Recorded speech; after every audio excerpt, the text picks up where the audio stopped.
Bonjour mes chers élèves, je suis le professeur Hussein. On passe donc à la troisième sous-section des sections forme trigonométrique d'un nombre complexe. Cette section va donc étudier les propriétés de l'argument d'un nombre complexe.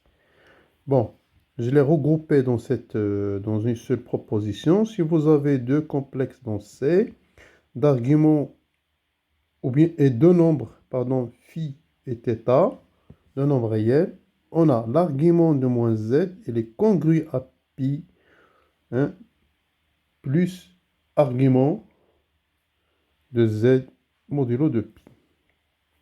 Et l'argument de z bar du conjugué est congru à moins argument z modulo de pi. Et l'argument du produit, c'est la somme des arguments, bien sûr, congrus modulo de pi. Voilà, preuve de ça, tout de suite.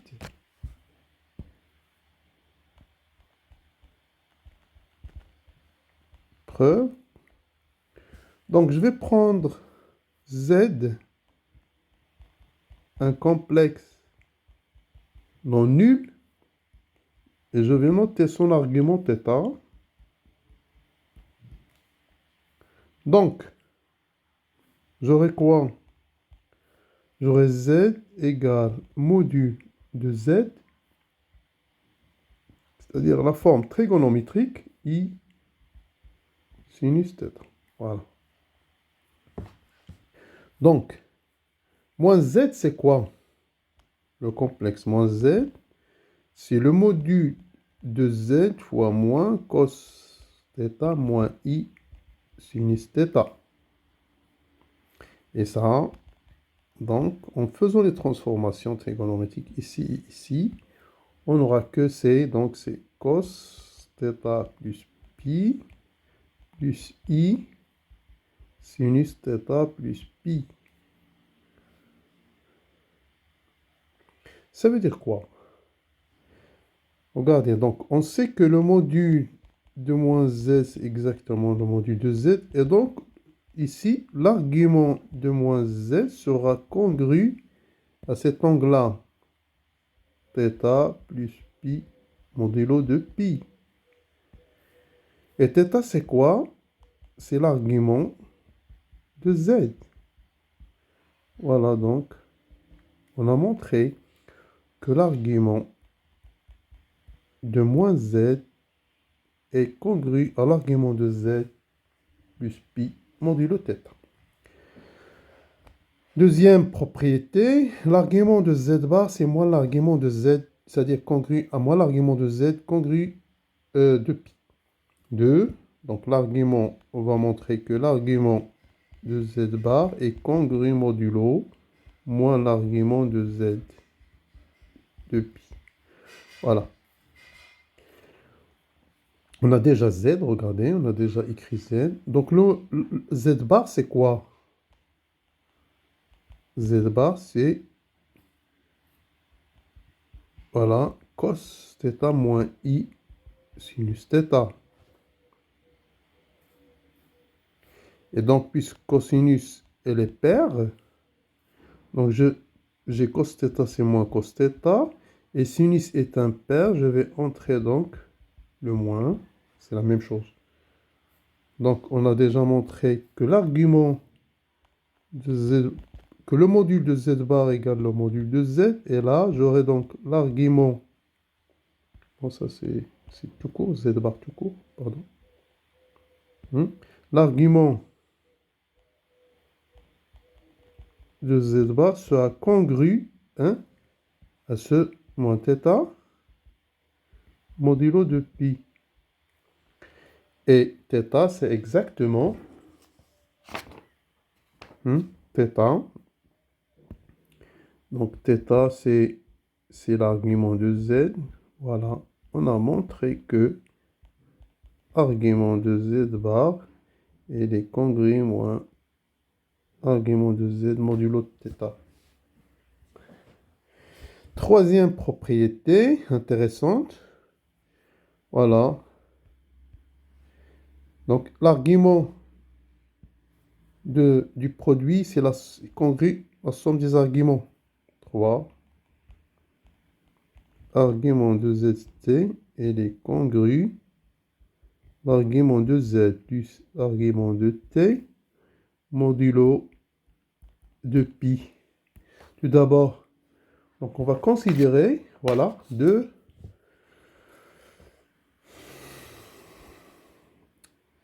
nombres complexes. Je vais les écrire sous la forme trigonométrique. C'est cos θ plus i sinus θ avec θ, c'est l'argument de z. Et puis t, ça sera le module de t, cos phi plus i sinus phi avec phi, c'est l'argument de t. Donc, première chose, je vais faire le produit. Bon, z, le complexe zt, donc c'est ça, ça fois ça va donner donc le module de z fois le module de t, cos θ plus i sinus θ fois cos phi plus i sinus phi. Bon, en développant. Donc ça, d'après le cours, donc le module, produit du module, c'est le module du produit. Je vais donc faire, c'est le module de zt.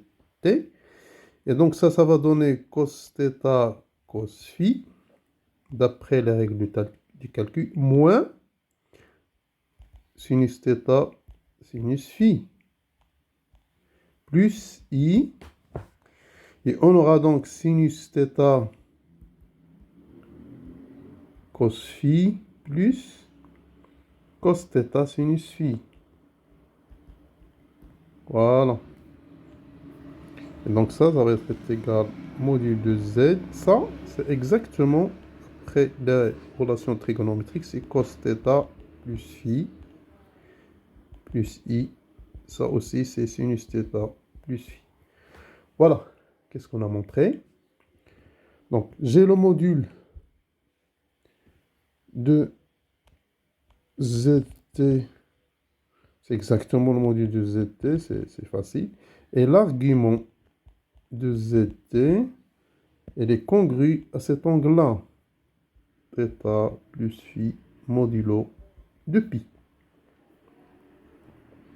Donc, c'est-à-dire que l'argument, ça c'est l'argument de z, ça c'est l'argument de t.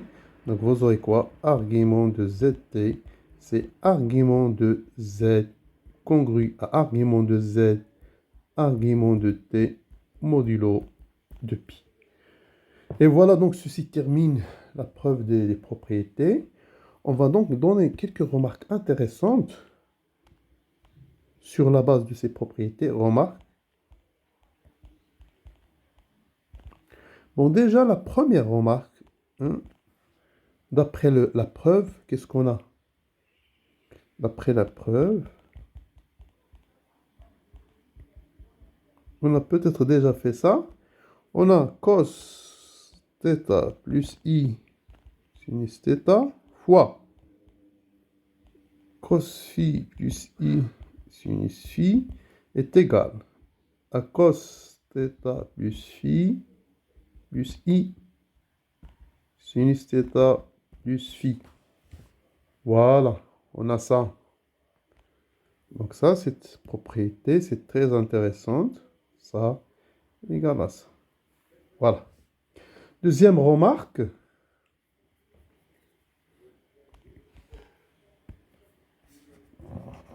Bon, on peut généraliser ça à un nombre donné. Les propriétés du tout à l'heure, regardez, quel que soit n dans n étoiles, si je prends n nombres complexes, non nuls, alors, qu'est-ce qu'on aura? Argument du produit Z1, Zn, ça sera congru à l'argument de Z1 plus jusqu'à l'argument Zn modulo de pi. Mais ça, je peux l'écrire, hein? Argument dans le produit, en utilisant le signe produit Zi congru. Ici, ça sera le signe somme. Argument de Zi modulo de pi. Et on peut montrer ça par récurrence, hein. C'est très facile. Bon, la formule qu'on a donc dans la remarque 1, ça peut être, on peut la généraliser, hein. On peut généraliser aussi. Donc, si vous prenez un anti-relatif, un anti-naturel et θ des nombres réels, donc on peut avoir par récurrence cos θ1 plus i sinus θ1 fois jusqu'à cos θn plus i sinus θn, ça va être égal. Je vais l'écrire en bas, ça va être égal à cos θ1 jusqu'à θn plus i sinus θ1 jusqu'à sinus θn. Voilà.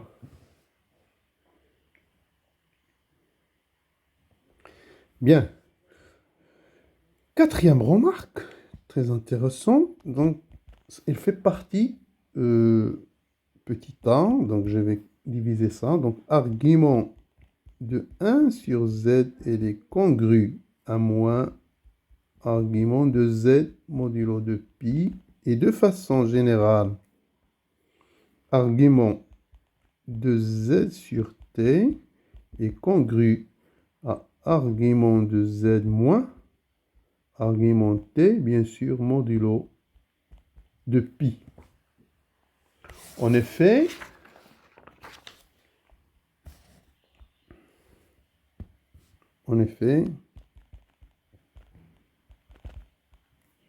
bon, c'est quoi l'argument de 0? L'argument de 1. Donc 0, c'est l'argument du nombre 1, complexe 1. Et ça, 1, je peux l'écrire argument de z fois 1 sur z. Et on a montré que l'argument du produit, c'est la somme, est congru à 0. Donc ça va être congru à l'argument de z plus argument de 1 sur z modulo de pi. Et donc là, j'aurai ça. Donc 0 est congru à ça modulo de pi. Ça veut dire que argument de z est congru, pardon, argument de z moins 1, argument de 1 sur z est congru à moins argument z de pi. Bon, ça c'est 1. Bon, pour b c'est facile, on utilise les deux. Donc, argument de z sur t égale argument de z fois 1 sur t.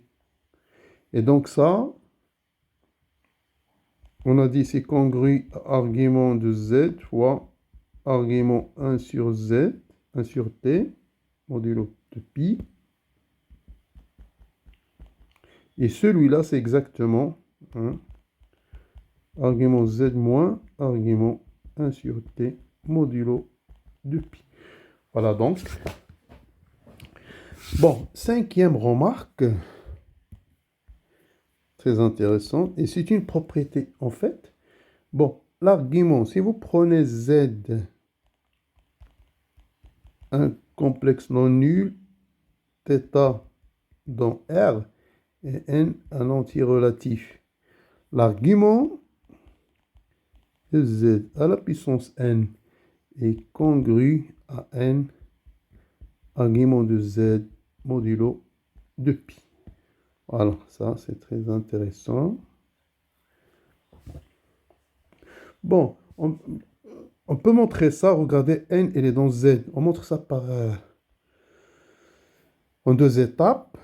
Bon, si n elle est dans n étoile, on a déjà montré que argument de zn, c'est n congru à n argument de z, modulo de pi. Hein? Donc, on considère Zm comme le produit de n complexe. Maintenant, si n est dans n-, donc on aura argument de Zn, ce sera argument de z moins m. Donc, je vais prendre, dans ce cas, n égale à moins m, avec m, elle est dans n. Voilà, c'est facile. Et ça, c'est l'argument de 1 sur zm. Et donc, ça sera, on en dit, c'est exactement moins argument de zm.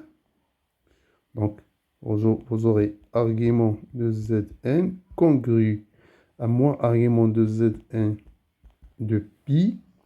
Et ça, d'après le premier cas, parce que m, il est dans n, ça sera congru à moins m argument de z modulo de pi. On revient donc à notre n. Donc, vous trouvez donc que argument de zn est congru à n argument de z de pi. Donc, ceci, on a montré que ceci est vrai, quel que soit n dans z. Voilà. Et donc, n'oublions pas la formule de Moivre. Formule de Moivre. C'est très intéressant, cette formule. On va l'utiliser. Formule de Moivre. Cette formule, c'est cos θ plus i. Sinus θ égale cos nθ et i sinus nθ. Et donc, cette formule, il vient de la propriété 5.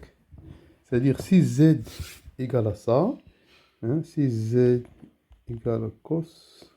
Pardon. Bon, ça c'est facile. Donc, c'est z égale cos θ plus i sinus θ. Donc, vous aurez module de z égale à 1. Et bien sûr, θ, l'argument congru argument de z modulo de pi. Donc, à la puissance, donc zn à la puissance, donc l'argument de zn à la puissance, c'est exactement, on a dit, est congru à n argument z de pi. Et bien sûr, ça sera congru à n θ modulo de pi. Voilà, donc vous allez utiliser cette formule de Moivre pour simplifier beaucoup de choses. Bon, pour terminer donc cet axe sur les propriétés de l'argument, on va traiter donc un exercice. Voilà. Voilà, je les mets là. Voilà, exercice. On va donner 3 nombres complexes. A égale 1 moins i à la puissance 17. B égale i plus racine 3 à la puissance 5. Et puis, on va donner un nombre complexe z qui est égal à a sur b. Et on va demander de déterminer les formes géométriques et algébriques des 3 nombres. Et puis déduire les valeurs de cosinus pi sur 12 et sinus pi sur 12. Bon, pour la première question, voilà. On va commencer par le nombre a. Bon, regardez. A, elle prend la forme, on a dit, 1 moins i à la puissance 17. Bon, je vais travailler avec le nombre tout d'abord. 1 moins i, à quoi est égal? Le module de 1 moins i, c'est 1 plus 1 racine, c'est racine de 2. Et donc, je peux écrire 1 moins i comme étant racine de 2, facteur de 1 sur racine de 2, moins i 1 sur racine de 2. Et donc, ça, c'est exactement racine de 2 cos pi sur 4 moins i sinus pi sur 4. Donc sinus pi sur 4 est égal à cos pi sur 4 est égal à racine de 2 sur 2. Puisque la fonction cos est paire et la fonction sinus est impaire, donc je vais faire ça, c'est moins pi sur 4 plus i sinus moins pi sur 4. Voilà. J'entre le i là. Parce que sinus est impair et j'ajoute ici moins parce que la fonction cosinus est paire. Donc, qu'est-ce qu'on a trouvé? Donc, la forme géométrique. Donc, la forme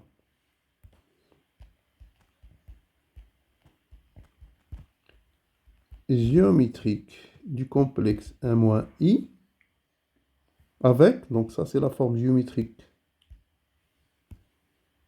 de 1 moins i avec le module de 1 moins i, à quoi est égal? Égal racine de 2 et l'argument est congru à moins pi sur 4 de pi. Maintenant, on va passer à la puissance. Donc, A est égal à 1 moins i racine de 17. Ça va être égal. Je remplace 1 moins i par sa forme trigonométrique. Ça va me donner racine de 2 à la puissance 17 plus cos, non pas plus, c'est multiplié, pardon. Cos moins pi sur 4 plus i sinus moins pi sur 4 à la puissance 17. Et en utilisant la formule de Moivre, vous aurez quoi? Racine de 2 à la puissance 17. Donc là, c'est la formule de Moivre. Cosinus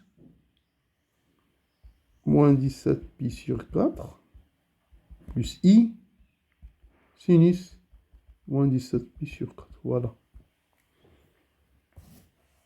Donc en calculant, donc vous aurez donc A, donc racine de 2 à la puissance 17, ça va vous donner exactement 256 racine de 2. Et là, donc, cosinus moins 17 pi sur 4 plus i, sinus moins 17 pi sur 4. Mais n'oublions pas que moins 17 pi sur 4, elle est congrue modulo moins pi sur 4, congrue à moins pi sur 4 modulo de pi, et donc A sera donc égal 256 racine de 2 cos moins pi sur 4 plus i sinus moins pi sur 4. Et voilà donc, on a trouvé la forme trigonométrique du complexe A. Maintenant pour B. B, on a dit, c'est 1 plus racine de 3 à la puissance 5. Pour B, B est égal à 1 i, plus racine de 3 à la puissance 5. Donc, on va traiter donc, le nombre qui est...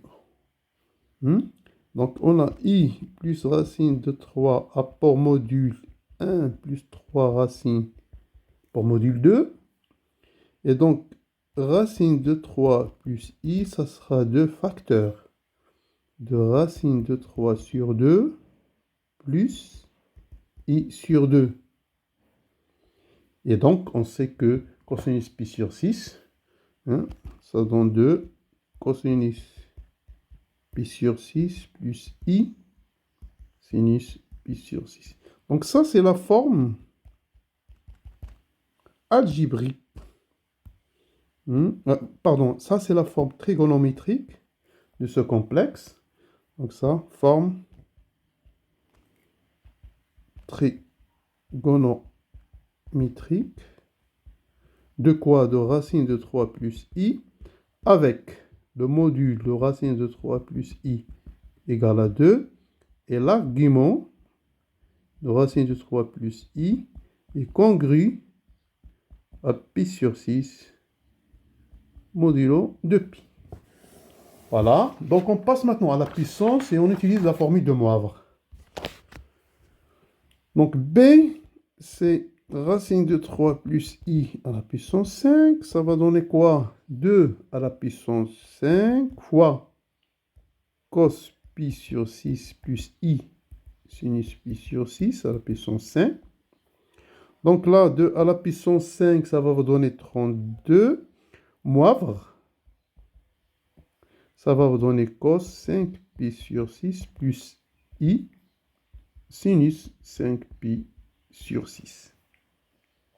Donc, ça c'est la forme trigonométrique de B avec, donc, ça c'est la forme trigonométrique de B avec bien sûr le module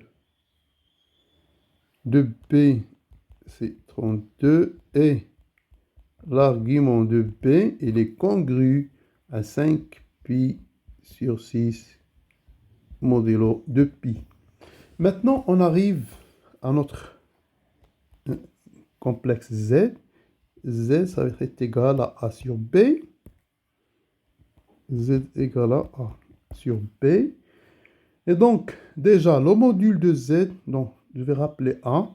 Donc, A, on a dit, on a trouvé que c'est 256 racine de 2, cos moins pi sur 4 plus i, sinus pi sur 4. Et B, c'est 32 cosinus 5 pi sur 6 plus i, sinus 5 pi sur 6. Voilà. Les deux formes trigonométriques de A et B.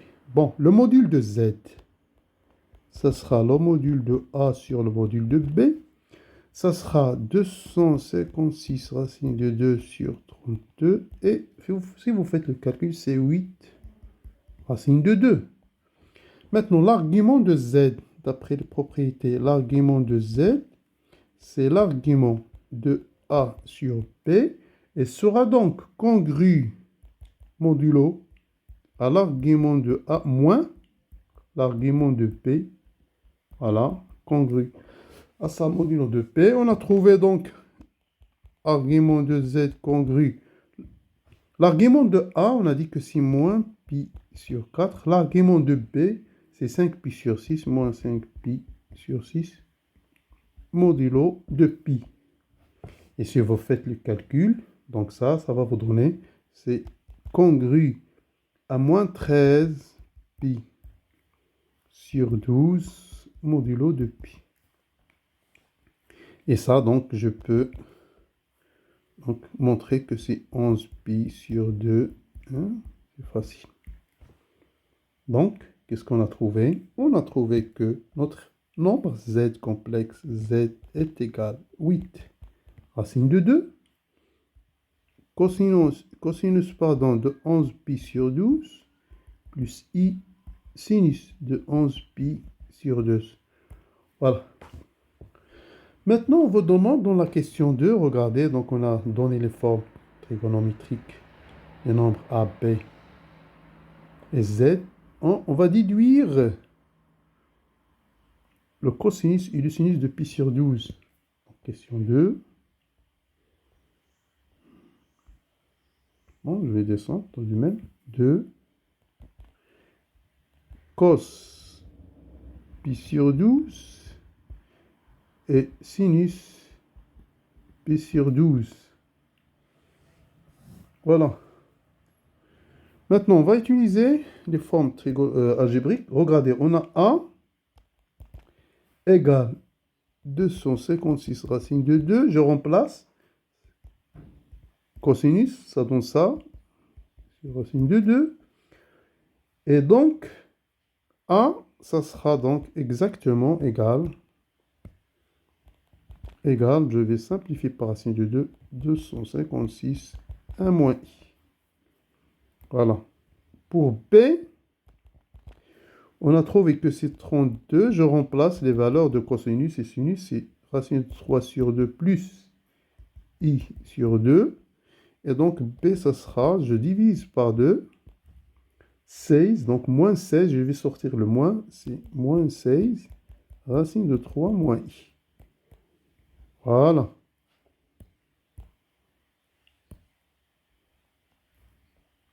Donc, à quoi est égal Z? Z égale A sur B. Ça va être égal 256 sur 32. 1 moins i sur racine de 3 moins i. Et ça, n'oublions pas, pardon, sur 16, sur moins 16. En faisant les calculs, donc z, ça sera, donc qu'est-ce que vous faites là? Vous multipliez ici par le conjugué de ça. Si vous faites le calcul, vous trouvez que c'est moins 4 racine de 3 plus 1 plus 4i racine de 3 moins 1. Voilà, ça c'est la forme algébrique de z.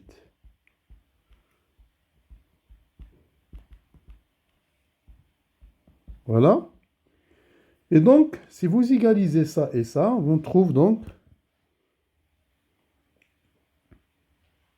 N'oublions pas que z, on a montré qu'elle va être égal à 8 racine de 2 cosinus 11 pi sur 12 plus